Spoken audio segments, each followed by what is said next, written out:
Okay, so now we'll come to speaking test.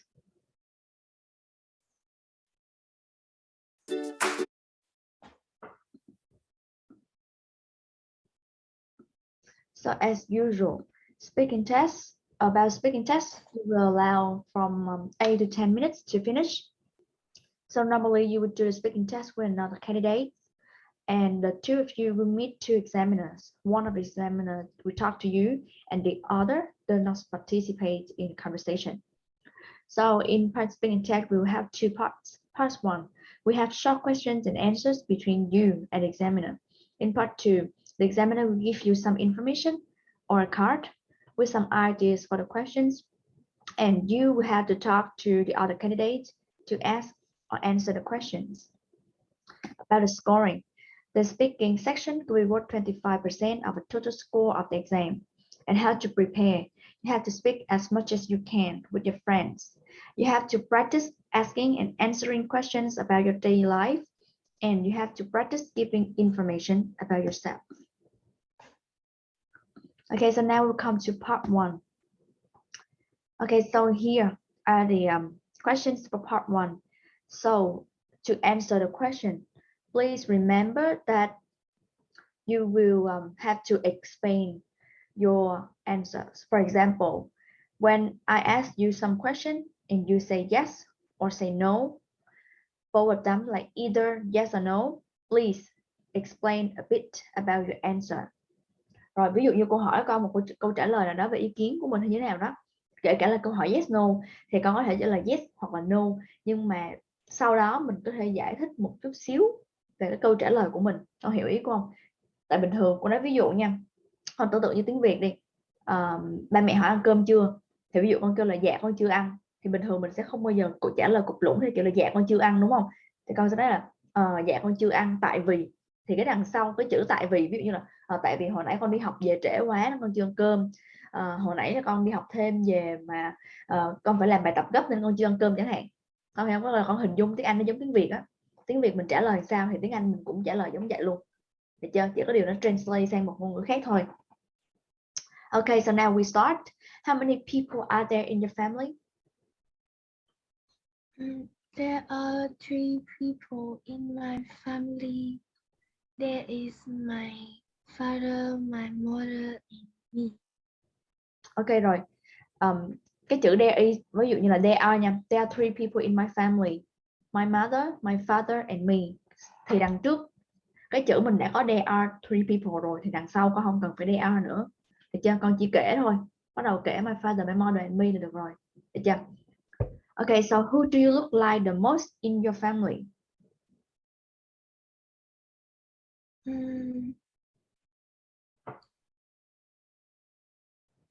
I think I look like my father. Oh, you look like my father. And? And everyone say I look like my father too. Oh, you already look like you already look like your father, and also you look like your mother. Is what you mean? Oh, Yeah. okay. Rồi ví dụ cô này có trả lời là I think I look like the most. I look like my father the most. And also I still look like my mother, but just a little bit. Bởi vì họ đang hỏi the most thì mình cứ nói là father, xong sau đó con nói là con cũng hơi hơi giống mẹ nữa. Được chưa? Alright, next one. Who is the funniest person in your family? Talk about one thing that person did making you laugh hard.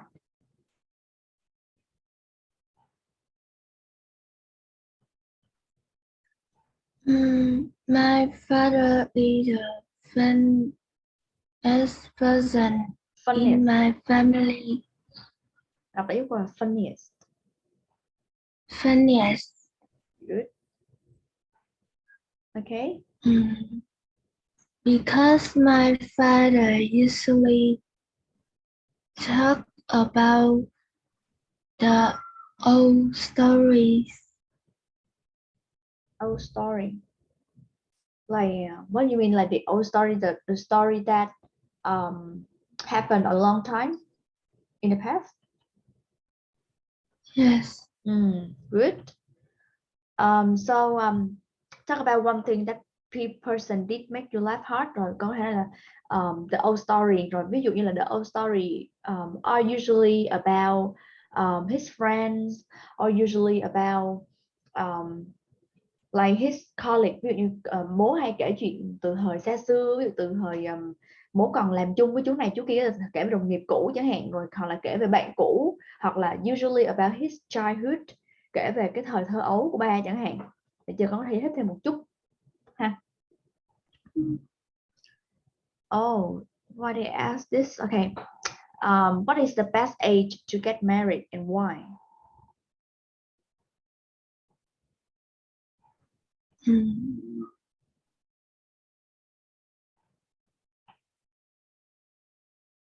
I think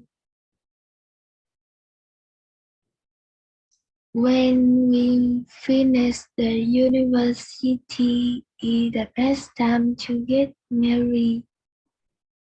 Oh, finish university. You mean like around 22, 23?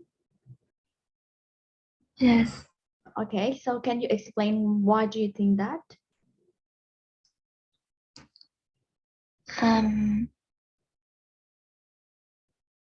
Because they can get time to their family. Like to take care of the family. Is that what you mean? Oh, good. Yes. Okay, good. That's a good idea, I think. So I don't know why Pantado put this question on the lesson in here, because it's kind of complicated. It sounds like not a children's problems. It's more like adult problems in here. So I don't know why they put this question in here. Tôi không biết tại sao trung tâm lại bỏ câu hỏi này vô đây. Câu hỏi này thì thực tế là nó sẽ hơi mang tính theo kiểu là người lớn, kiểu như là khoảng khi đó con khoảng tầm con học lớn hơn một chút. Cô nói ví dụ khoảng học tầm cấp 3 thì hỏi câu này sẽ phù hợp. Còn bây giờ hỏi câu này thì cô thấy chưa phù hợp lắm. Nhưng mà that's alright, bởi vì nó already nằm trong đây rồi, cho nên là cô vẫn sẽ hỏi con cho con explain ha. Okay, I think you got a good answer. But for myself, like personally, I think like there is no bad age to get married. It actually depends on what you are planning for your life, for your future.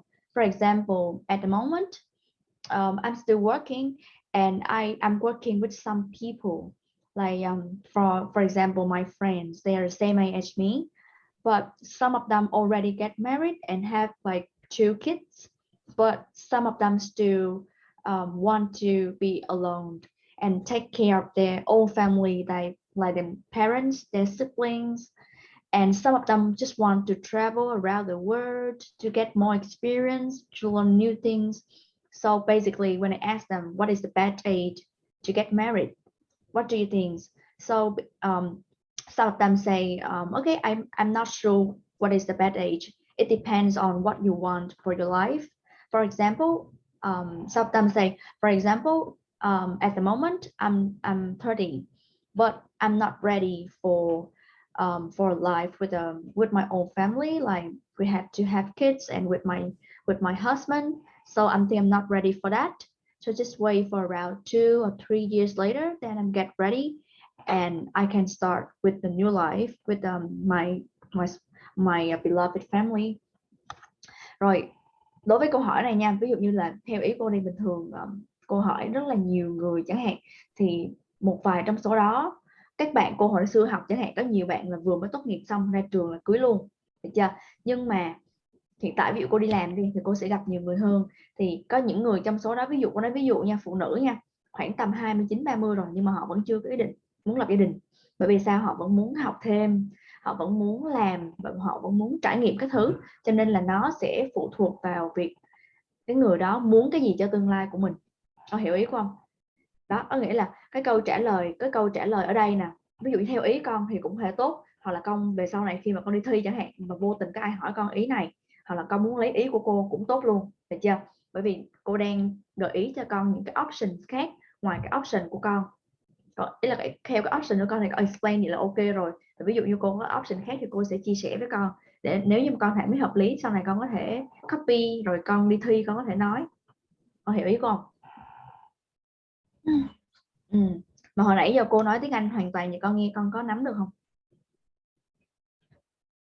Dạ chứ là có một chút con không hiểu. Có một vài cái con không hiểu hả? Con có nhớ là cái nào con không hiểu?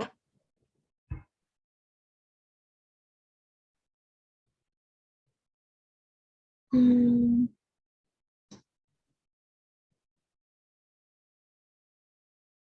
Nhớ không? không nhớ. Không nhớ. Thì nãy giờ cô nói là nó có những cái từ nó cũng dễ hiểu thôi, có từ đó là từ bình thường. Ví dụ cô nói là talking to someone have different idea gì đó chẳng hạn, rồi some of them want to get married and then have kids, and some of them want to learn new things, want to gain more experience. Có nghĩa là muốn học thêm những thứ mới, muốn có thêm nhiều trải nghiệm, gain more experience, có thêm những trải nghiệm khác. Yeah, experience nó là trải nghiệm, nó là kinh nghiệm, được chưa? Ok. Dạ. Ok rồi. Mình trao đổi một chút vậy thôi ha. Rồi bây giờ mình có về từ vựng ha.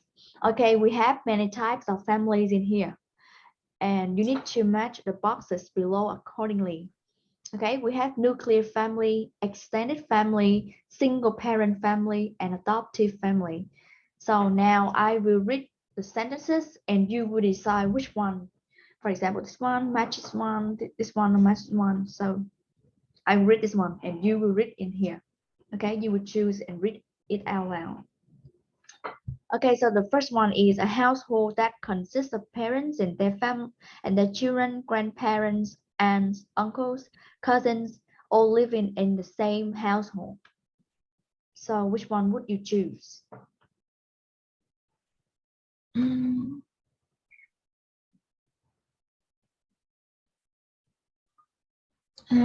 Extend family. Rồi, có chữ ý đi sao con bỏ extended? Extended family. Okay, extended family. Oh, sorry. Okay, that's one is extended family. Good. Now the second one is a family headed by a parent who is widowed, divorced, and not remarried. Which one? Widow ấy. Sao con? Là cái chữ mà who is widow nghĩa là gì con? Widow là quá phụ. Cái từ widow này là vợ quá phụ, giống như kiểu là khi mà con, ví dụ như con thấy trong gia đình có những người cha mẹ đơn thân nhưng mà có thể là vì ly dị nha, hoặc là có thể là vì cái người bạn đời, cái là có người chồng hoặc người vợ của họ mất, ví dụ như có chuyện gì nó xảy ra xong rồi qua đời chẳng hạn, thì mình gọi là widow. Widow là quá phụ. Yeah. Con biết cái con nhện, con biết cái con không, con có coi phim Marvel đúng không? Có coi phim Marvel. Dạ có. Đúng rồi, con có biết Black Widow không? Black Em Widow. biết. Cái cô nhớ là Scarlett Johansson đóng đó. Đó, người ta gọi cô đó là Black Widow, là quá phụ đen. Thì cái từ widow này nằm trong cái từ Black Widow đó. Được chưa? Yeah. Okay. Okay, so which one would you choose? Single parent family. Oh, sorry. Single parent family. Okay, good. Now, a family with a children or children who have been adopted.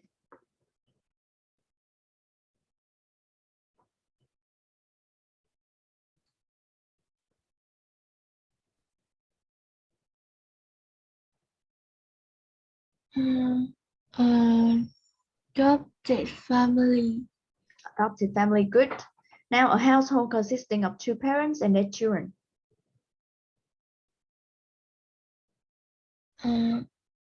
Nuclear family. Nuclear family, good. Nuclear bình thường gọi là hạt nhân, nhưng mà con có tưởng tượng là cái nuclear ở đây, hạt nhân nó giống như kiểu là trong cái hạt nhân á, nó chỉ có đúng cái lõi mà nó cần thôi. Ví dụ như gia đình bình thường có cha có mẹ có em bé đó là một cái lõi, được chưa?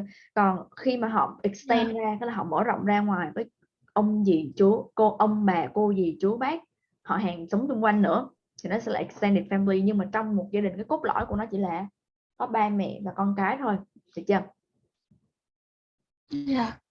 Okay, good. Now describe 2 to 3 activities that family members can do together. You can think of the activities that you and your parents usually do on a weekend. For example, going to the theme park, or you can play badminton, play basketball, like anything, or you can go to the cinema. Yeah, so it means that I'm giving you suggestion for the activities, and now your turn to describe it. Like you and your family usually do together. Like how do you do that?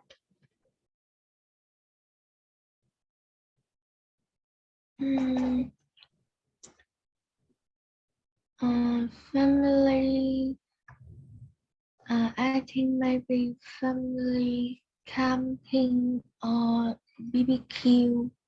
Oh, you like BBQ party. Good. So can you describe what is included in activities? For example, when you have a BBQ party, what you need to prepare for that?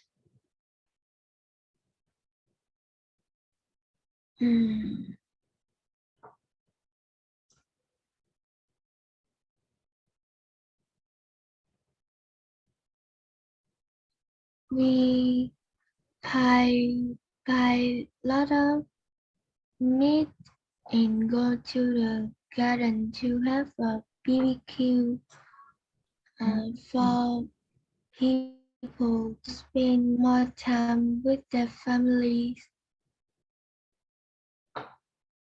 Cái câu đằng sau con mới nói là ý sao ta? Cô thấy nó không kết nối với câu đằng trước lắm. Cô thử nói lại câu đằng sau đi.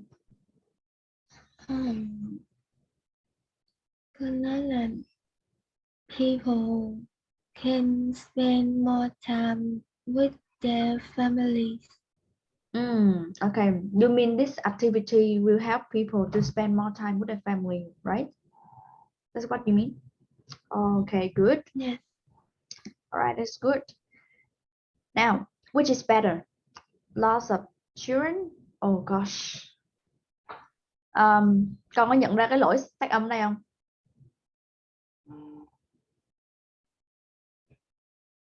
Con có nhận ra lỗi phát âm đây không? Chữ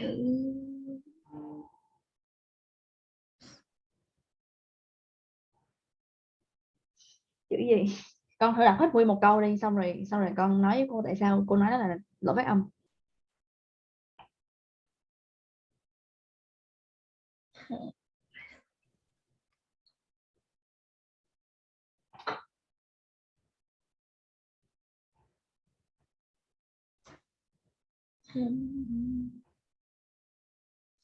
Con đọc nguyên câu, con ý là tại sao con đọc thử hết nguyên câu đó, tại sao cô lại kêu đó là lỗi phát âm?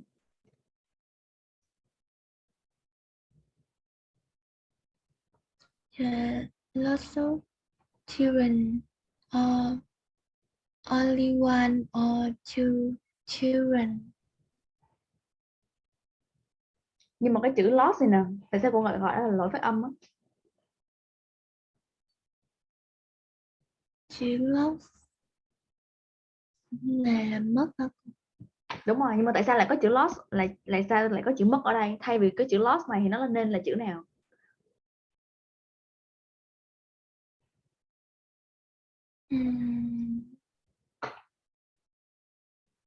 More Không, cái chữ lots of ở đây á, nó sẽ là L O T and S chứ không phải là S T. Cái lost này là bị mất, đúng chưa? Nhưng mà ý ở đây á, bên trung tâm muốn để là loss of, thay vì con ghi là a lot of, nhưng mà nó sẽ là loss of, thì có phải là L O T đến S không?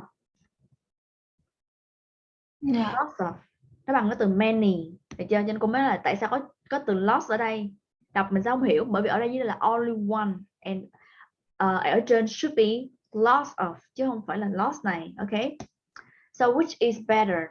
What do you think is better, lots of children or only one or two children in the family? And which one either you choose? Can you explain why you choose that?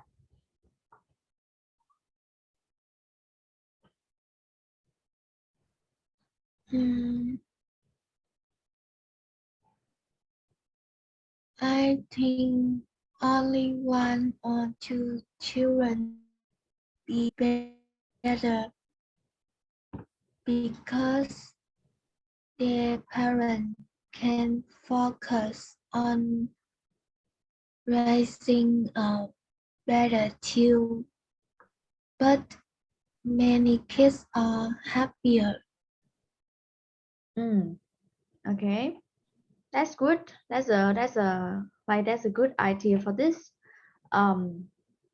Okay, so to explain for only one, I think like only one or two, I think that's too good for the parents to handle the kids. But for myself, I think lots of children is still good, but sometimes the children have to like pay a lot of attention because they have too many children. They have to follow them, keeps eye on them to make sure that they are safe, they are going on the right track. So it requires them to spend more time. So for myself, I think it really like depends on the parents, how many time they can spend for the kids, how many money they can spend to take care of the kids. Con hiểu ý của ông, cô nói thì con hiểu ý đúng không?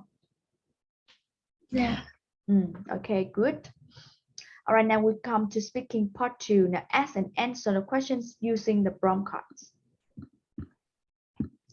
Okay, now look and talk. Here are some pictures that show you things to do with friends. Do you like these activities? Say why or why not.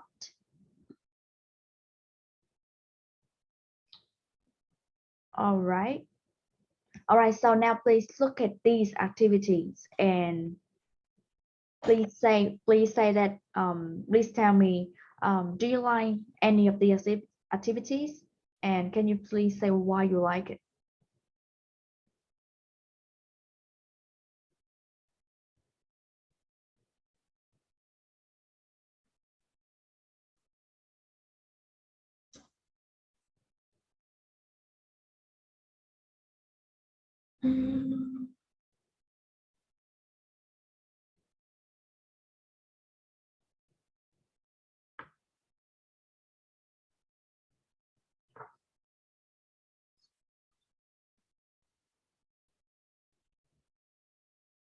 I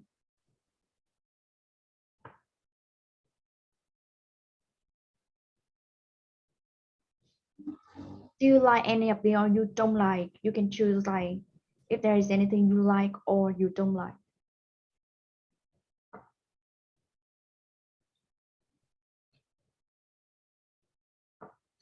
like chat with my friend. Oh, you like chatting with your friends. Can you please explain why?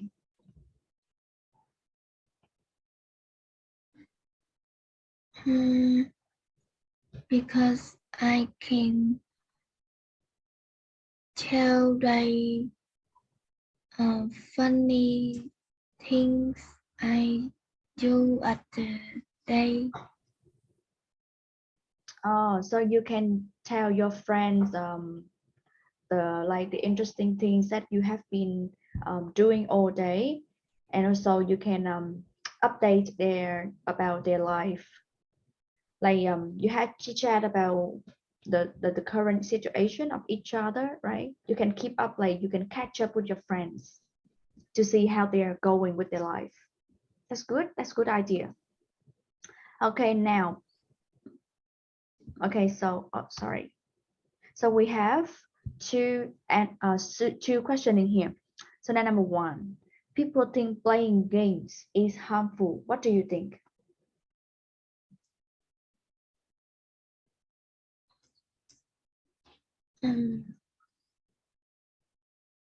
I think people spend lots of time to playing game is harmful but uh, they must have to playing game after school to relax. Mm, Okay, I get your point. It means in here you prefer playing game after working or after studying to make sure that you are feeling relaxed after long hours of working or studying, right? Just feel relaxed to refresh yourself. But if you spend too much time to play game, that means that you cannot pay attention to other things. You cannot work. You cannot study, or you cannot even do other households. Okay, I got your point. That's a good point. So about question number 2, do you prefer meeting friends or chatting online? I prefer meeting friends because we can do lots of things and chatting online. Oh, that's great. That's great. So can you give me some example, like some activities that you can do with your friends when you meet each other? Mm, We can go to the park, playing sports, and it's easier to talk. That's good. That's good. You can also play like you can also go to karaoke or go to the cinema together. That's really good time for you to connect with your friends. That's a good idea also. That's great. Okay, so I think that's the end of the lesson today. So do you have any question for me? No, Okay, okay, I will make some comments. Okay, rồi hôm nay cô thấy con học khá là tốt nè. Đối với những câu hỏi mà cô có lưu ý với con rồi á, thì con cũng nắm cái lưu ý. Đây là lần trước á, cô lưu ý gì thì con cũng đã nhớ và cố gắng làm theo. That's great, that's good. Also cái phần về cái phần từ vựng cũng tốt luôn. Nói chung cô thấy idea của con khá là tốt, chỉ có điều là cô có sửa cho con một vài cái lỗi grammar. Thì con cố gắng lần sau mình note down lại, mình ghi lại những cái lỗi của mình, xong sau đó mình tập nói theo. Đó là bây giờ ở tuổi của con thì nói để mà lưu loát thì chưa được, nhưng mà khi mà con tập dần đến lúc mà con lớn á, bắt đầu con học cấp 3, bắt đầu con học lên đại học á, con sẽ cảm thấy cái thời gian mà mình bỏ ra mình luyện nó rất là đáng giá. Lúc đó là con có thể kiểu như là mình nói lưu loát và mình vượt trội hơn những bạn đồng trang lứa của mình luôn, nên là cố gắng tập luyện ha. yeah, yeah. Okay, so that's the end of the lesson today. So if you don't have any question for me, I will stop the class here and I will see you tomorrow. Is that okay? Bye. Bye.